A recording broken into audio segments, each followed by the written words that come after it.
7 things to know to start your day. Number 1, Blessing Health System in Quincy is celebrating a state review board's unanimous 6-0 vote, approving the plan to relocate its ambulatory surgery center.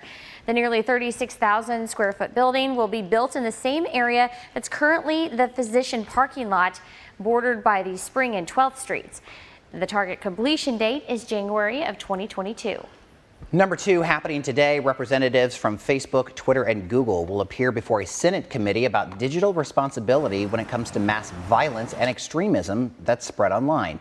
The committee says witnesses will discuss how technology companies work with police when threatening content is found online. On number 3, President Donald Trump continues fundraising in California today, the same day his administration is set to revoke the state's authority over fuel emission standards.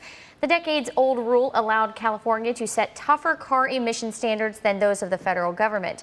The rollback is likely to set off a protracted legal battle that could wind up at the Supreme Court. Also happening today, number 4, we will find out if the Federal Reserve will cut short-term interest rates for the second time in as many months following a 2-day meeting.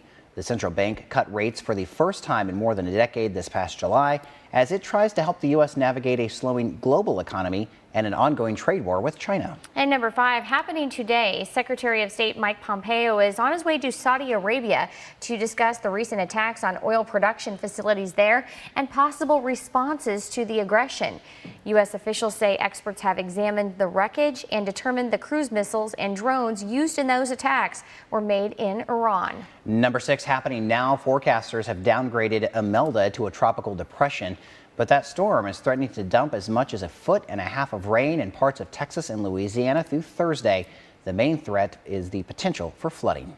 And another storm has just been named. Jerry is now the 10th named storm of 2019.